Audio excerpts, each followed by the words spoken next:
నమస్తే welcome to our channel నేను మేసిరి AP DGP పైన వేటు పడిందా ఢిల్లీలో ఫైల్ కదిలిందా సో ఈ అంశాన్ని మనకి ఇంకా క్లుప్తంగా వివరించడానికి మనతో పాటు ఉన్నారు టీడీపీ స్పోక్స్ పర్సన్ సూర్యదేవర లత గారు. నమస్కారం మేడం. నమస్తే మేడం, ఇప్పుడు చూస్తున్నట్టయితే జగన్మోహన్ రెడ్డి గారికి గడ్డు కాలం అనిపిస్తుంది. అంటే ఒక్కొక్కటిగా ఆయనకు సంబంధించిన వాళ్ళని అంటే అధికారులు దూరం అవుతున్నారు, అంటే ఎమ్మెల్యేలు ఎంపీలు దూరం అవుతున్నారు, ఐఏఎస్ ఆఫీసర్లు కొంతమంది వేరే పార్టీ నేతలతో మాట్లాడుతున్నారు. అంటే ఇదే సమయంలో ఏపీ డీజీపీ పైన కూడా వేటు పడే అవకాశం ఉన్నట్టు మనకు వార్తలు వస్తున్నాయి. ఇందులో ఎంతవరకు వాస్తవం?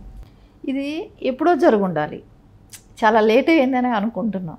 ఎందుకంటే ఆయన 2014లో చంద్రబాబు నాయుడు గారు సీఎం అయిన తర్వాత ఎలక్షన్ బిఫోర్ 2018 కావచ్చు, 18 స్టార్టింగ్లోనూ అట్లా అయి ఉండొచ్చు. ఈయన అప్పుడు డీజీపీగా వచ్చారు గౌతమ్ సవాంగ్ గారు.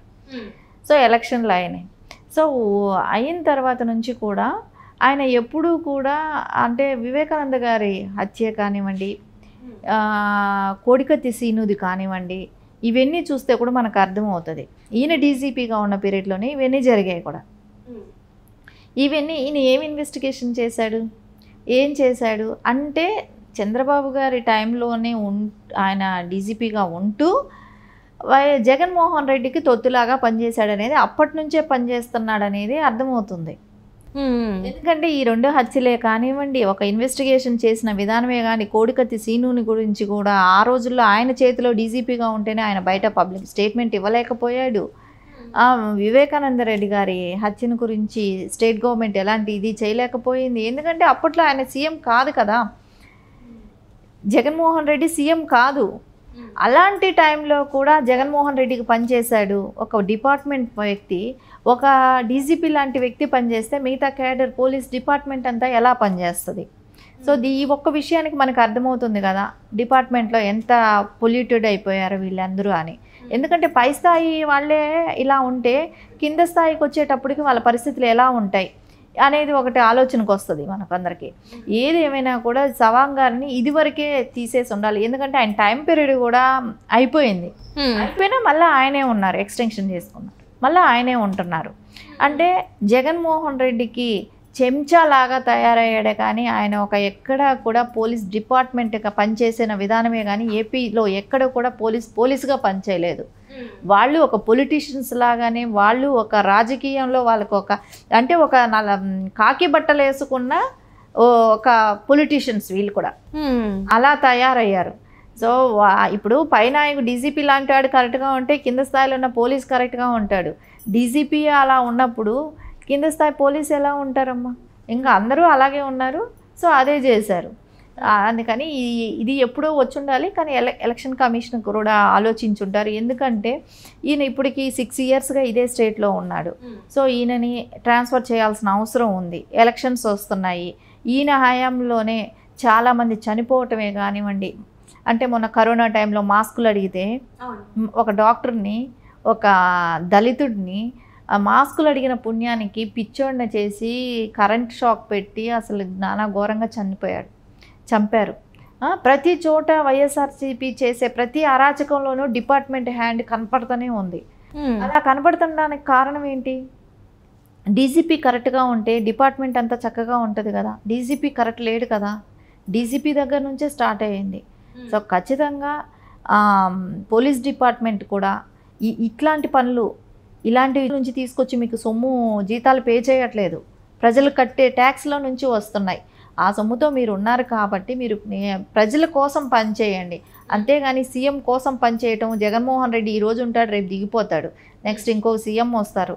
కానీ డీజీపీని ఇది వరకే తీసేసి ఉంటే బాగుండేదేమో అనిపిస్తుంది. అంటే ఇప్పుడు చూస్తున్నట్టయితే వీళ్ళందరూ ఇప్పటివరకు వైసీపీ గత 5 సంవత్సరాల నుంచి చాలా అనేక, అంటే ఇప్పుడు యువగలం పాదయాత్ర చేసినప్పుడు లోకేష్ గారి మీద కూడా చాలామంది పోలీసులు దౌర్జన్యానికి పాల్పడ్డారు. చాలామంది సామాన్యుల మీద కూడా పోలీసులు అరాచకాలు సృష్టించింది మనం చూసాం. సో ఇవన్నిటికీ ఏంటంటే జగన్మోహన్ రెడ్డి గారు అండ చూసుకొని వీళ్ళు ఇలా చేశారంటారా? ఖచ్చితంగా జగన్మోహన్ రెడ్డి గారు అండ చూసుకొని వాళ్ళు పోలీస్ డిపార్ట్మెంట్ లాగా బిహేవ్ చేయలేదు. వైసీపీ కార్యకర్తలు అయితే ఎలా ఉంటారో సో అలా బిహేవ్ చేశారు. ఎక్కడా కూడా వాళ్ళు వైసీపీ కార్యకర్తల్లాగా బిహేవ్ చేస్తున్నారే కానీ పోలీస్ డిపార్ట్మెంట్ లాగా పనిచేయట్లేదు. సో అందుకే కదా ఇప్పుడు పోలీస్ డీజీపీని పక్కకు తీస్తే ఇంకా మిగతా చాలామందిని అప్పటికీ సస్పెండ్ చేశారు. మొన్న ఎలక్షన్ కమిషనే తిరుపతిలో ఒక ముగ్గురిని సస్పెండ్ చేయడం జరిగింది. ఇట్లా ప్రతి చోట ఇప్పుడు జరుగుతున్నాయి కూడా కదా. ఈ జరుగుతున్న వాటిల్లోనే ఇక నుంచైనా వాళ్ళకి కొంచెం మార్పు అనేది ఆలోచిస్తే బెటరు. ఎందుకంటే మనం ప్రజాస్వామ్యంలో ఉన్నాము, ఏంటి మనం ఏం చేస్తున్నాం, మన సర్వీస్ అంతా మనం ప్రజల కోసం పనిచేయాలి కానీ ఒక 5 ఏళ్ళు వచ్చిపోయే రాజకీయ నాయకుడి కోసం కాదు కదా. ఇప్పుడు ఏదైనా ఎక్కడ జరిగే దుర్మార్గాలకు అన్నిటికీ కూడా కొమ్ముగా సార్ ఈ 5 ఏళ్ళు వైసీపీ చేసే దుర్మార్గాలకు అన్నిటికీ కొమ్ముగాసిన ఇది డిపార్ట్మెంట్, పోలీస్ డిపార్ట్మెంట్. అది ఎవరి మూలాన జరిగింది? గౌతమ్ సవాంగ్ గారు కరెక్ట్ పర్సన్ అయితే, ఆయన నిజాయితీ పరుడైతే, ఆయనే స్ట్రిక్ట్ పర్సన్ అయితే, అలా ఆయన యాక్షన్ తీసుకుంటే డిపార్ట్మెంట్ అంతా కూడా కదిలి పనిచేస్తుంది కదా. ఆయన ఎందుకు భయపడుతున్నాడా? డబ్బుకు అమ్ముడుపోయాడా? దేనికి అమ్ముడుపోయాడు? అది ఖచ్చితంగా ఆయననే మార్చి ఏపీ ప్రజలకి మంచి జరిగిందనే అనుకోవాలి. ఎందుకంటే ప్రతి విషయంలో కూడా, ప్రతి చోట కూడా అక్కడ ప్రజలకి అన్యాయం జరుగుతున్న దానిలో వైసీపీ గవర్నమెంట్ ఎంత ఉందో పోలీస్ డిపార్ట్మెంట్ కూడా అంతే ఉంది. అందుకోసం సవాంగ్ గారిని మార్చడంలో తప్పు లేదు. ఎలక్షన్ బిఫోర్ మారిస్తే ప్రజలకు ఓటింగ్ కూడా, ఓట్ చేసుకునే అవకాశం కూడా స్వేచ్ఛగా ఉంటుందని అనుకుంటా. పోలీసుల దగ్గర నుంచి వ్యతిరేకత రాకుండా ఇప్పుడు వేసే పోలీస్ డిపార్ట్మెంట్లో నుంచి డీజీపీని కానివ్వండి, కొంచెం న్యాయమైన వ్యక్తిని అంటే కరప్షన్కి వెళ్ళకుండానో కొంచెం న్యాయబద్ధంగా ఉండే వాళ్ళని వేస్తే ఇలాంటివి రాకుండా ఉంటాయి. ఇప్పుడు మార్చడం అనేది మంచి డెసిషన్ అనే అనుకోవాలి ఈజీగా. అంటే ఇప్పుడు ఎన్నికల సంఘం ఇలాంటి డెసిషన్స్ తీసుకున్నారు. ఇంకా ముందు ఇంకెవరి పేర్లైనా బయటకు వచ్చే అవకాశం ఉంది? అంటే ఎవరైతే జగన్మోహన్ రెడ్డి గారికి కొమ్ము కాస్తున్నారో సో వాళ్ళ పేర్లు ఇంకేమైనా బయటకు వచ్చే అవకాశం ఉందంటారు? ఖచ్చితంగా. ఎందుకు రావు, వస్తాయి. కానీ డీజీపీ లాంటి వ్యక్తిని ఫస్ట్ వెళ్ళిపోయాడంటే తర్వాత కదా మిగతా వాళ్ళని గురించి. అందుకని ఫస్ట్ డీజీపీ లాంటి వాళ్ళని పక్కకు పెడితే మిగతా వాళ్ళంతా ఆటోమేటిక్గా సెటరేట్ అవుతారు. సెటరేట్ అవ్వని వాళ్ళని యాక్చువల్లీ ఈసీ చూసుకుంటుంది. ఎందుకంటే వాళ్ళ ఎలక్షన్ కమిషనర్ వాళ్ళకి తెలుస్తుంది, వాళ్ళ దృష్టికి వెళ్తుంది.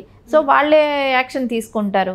రేపు అంటే ఒకళ్ళు డీజీపీ లాంటి వాళ్ళే కానీ వెళ్ళిపోతే సో మొత్తం సెటరేట్ అయిపోతుంది. డిపార్ట్మెంట్ అంతా కూడా చక్కగానే పనిచేస్తుందని అనుకుంటున్నా. ఎందుకంటే మెయిన్ పర్సన్ ఇప్పుడు ఆయనే ఇట్లాంటి పొల్యూటెడ్ అయిపోయినప్పుడు న్యాయానికి వ్యతిరేకంగా పనిచేయటం. సో ఎప్పుడు వైసీపీ గవర్నమెంట్లో చేసిన ప్రతి అరాచకానికి కూడా ఆయన సాక్షి. అదే రకంగా నడిచి అంటే ప్రభుత్వానికి కొమ్ముగా సార్ అంటారా? చట్టానికి లోబడి ఉండాల్సిన వీళ్ళు ప్రభుత్వానికి, ప్రభుత్వ అధికారులు చెప్పినట్టు విన్నారంటారా?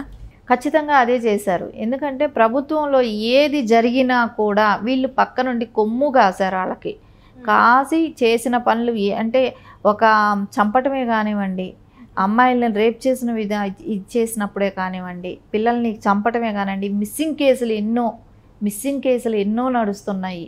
దాని గురించి అసలు ఎవరు పట్టించుకునే వాళ్ళు లేరు.